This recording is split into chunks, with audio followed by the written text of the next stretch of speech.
Hello. So I just wanted to go through a few things about the tradable pollution permit scheme and how they actually work, because it is originally quite a difficult concept to get your head around, and then once you've got your head around it, it actually is quite simplistic.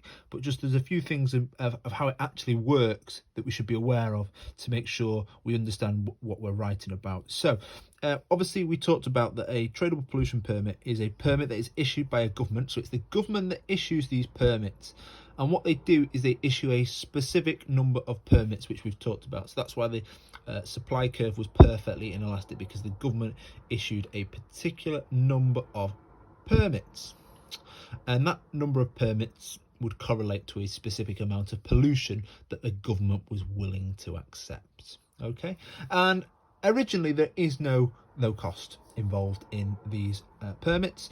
The permits are just divided among firms fairly, depending upon their size. But obviously some firms are going to be producing more pollution than others. Okay, so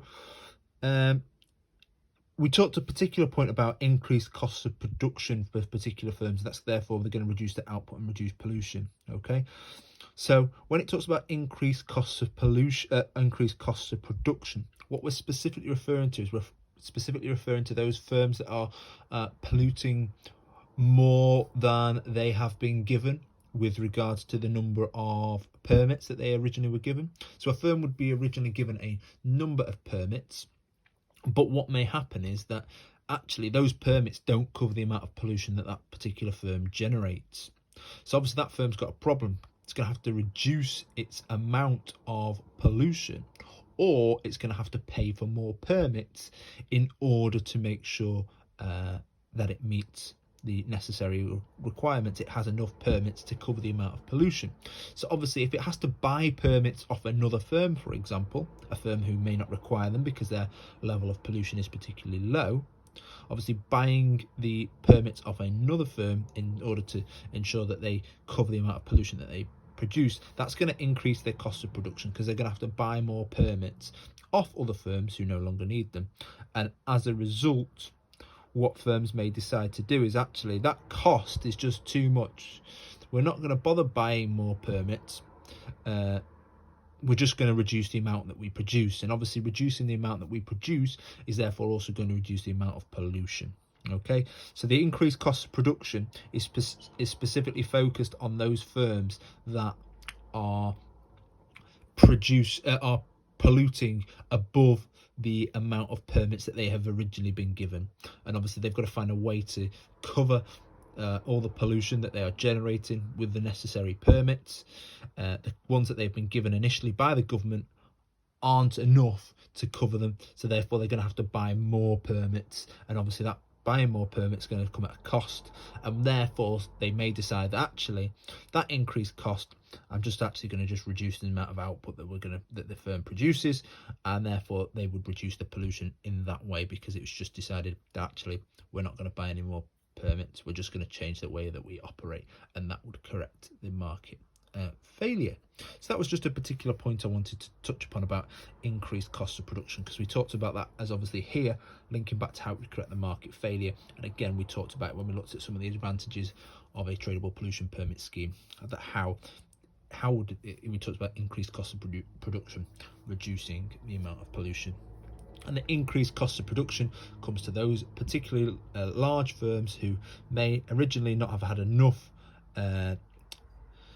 permits to cover the amount of pollution that they have generated, and therefore if they wanted to cover the amount of pollution that they generated, they would need to buy more permits. In buying more permits that would increase their costs of production, and they may just say, hang on a minute, well actually it's not worth us buying more permits, it's costing us too much, so actually what we're going to do is we're going to reduce the amount that we produce, and therefore that would reduce the amount of pollution, and the amount of permits that we were originally given would now cover the amount of pollution that we generate.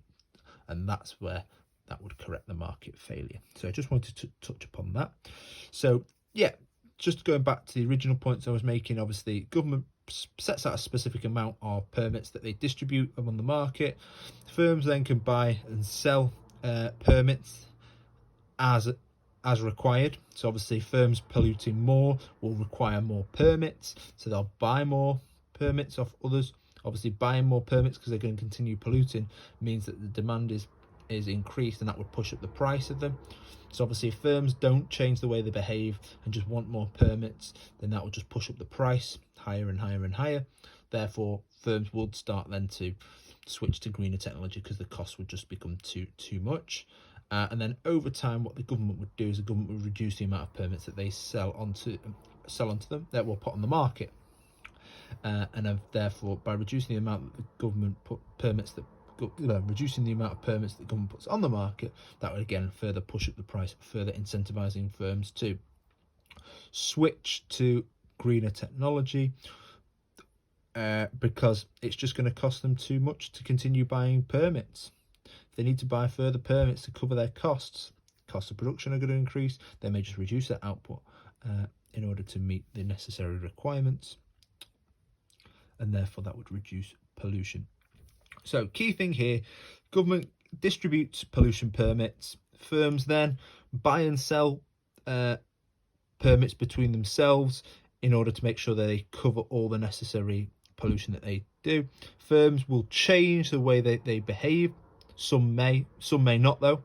So some firms will invest in green technology, some will reduce the amount of pollution that they generate by reducing output, for example, but some will just continue to pollute the way they do, and those ones who continue to pollute the way that they do will therefore have to buy more permits in order to cover their pollution that they are generating. So I hope that helped as a brief recap of how a pollution permit scheme works. The idea that the government sets an amount, distributes the permits among firms, then firms buy and sell those permits between themselves depending on their need for them. Some firms will reduce their pollution and therefore can sell their permits to other firms, and then they can allow all those other firms to pollute more than they originally could, and therefore that would mean that they can maintain maybe their output and their level of pollution that they had previous to the pollution permit scheme,